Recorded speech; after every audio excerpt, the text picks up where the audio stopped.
আমার মনে হয় যে আমি অনেক বেশি কথা বলবো না, কারণ আমার যা বলার আমি স্ক্রিনে বলেছি। আপনারা যখন দেখবেন সিরিজটা, আমি আশা করবো যেটা রনি ভাই বললেন, আপনারা ভালো লাগুক খারাপ লাগুক যা মনে হবে আপনারা লিখেন, কারণ আপনারা যদি না বলেন দর্শকরা জানতে পারবে না। তো আমি অনেক আশাবাদী এবং আমি কনফিডেন্টলি বলতে পারি যে এই গল্প দর্শক দেখবেই, কারণ আমরা ছোটবেলা থেকে ক্রিকেট খেলা দেখে বড় হয়েছি। সো আমাদের প্রত্যেকটা দর্শক এই বাজি সিরিজের প্রত্যেকটা ইভেন্টের সাথে কানেক্ট করতে পারবে। এবং আরেকটা বড় ব্যাপার হচ্ছে, আমরা ক্রিকেট সবসময় পর্দায় দেখি, ক্রিকেটারদেরকে আমরা পর্দায় দেখি, কিন্তু তাদের ব্যক্তি জীবন যদিও এটা ফিকশন, কিন্তু তারপরেও যা ফিকশন তা তো আসলে জীবন। সো প্রত্যেকটা ঘটনা আপনারা রিলেট করতে পারবেন।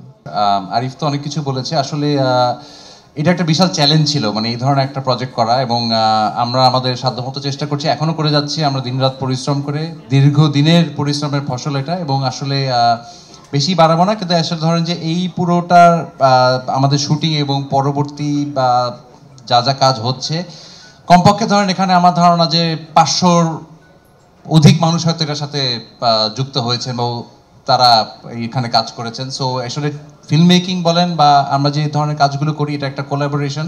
তো সবাই মিলে একসাথে আমরা কাজটা করেছি, এবং যদি ভালো লাগে আপনাদের, সো সেটা আর কি পরিশ্রমটা সার্থক হবে।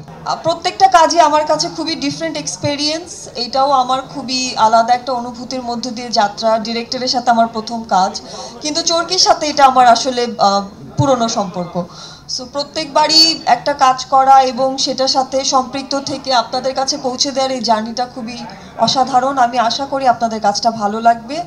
আর আরেকটা কথায় জোর দিতে চাই যে হেডলাইন্স যা নিউজই করেন না কেন, কিন্তু কন্টেন্টটা নিয়ে নিউজ করবেন কাইন্ডলি। পার্সোনাল কোনো ইস্যু নিয়ে নিউজটা না করাটা আমার মনে হয় বেটার, কারণ আমরা তো আসলে কাজ নিয়ে এখানে কথা বলতে এসেছি। কাজ নিয়েই আসলে আমাদের একসাথে এত বড় জার্নি, সম্পর্কটা দীর্ঘস্থায়ী হয়।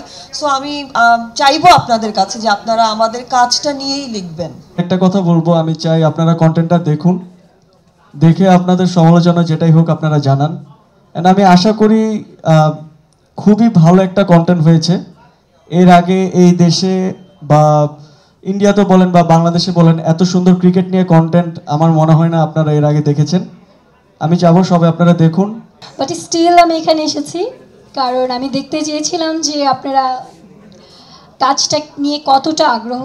সো আমার খুবই ভালো লেগেছে। আমার জায়গা থেকে আমি 100% দেওয়ার ট্রাই করেছি। বাকিটা আপনারা আমাকে জানাবেন যে কেমন করেছে। Thank you so much. And Arif ভাইকে অনেক ধন্যবাদ, বিকজ উনি বিলিভ করেছে বলেই এই ক্যারেক্টারটা আসলে আমি করতে পেরেছি। So thank you so much.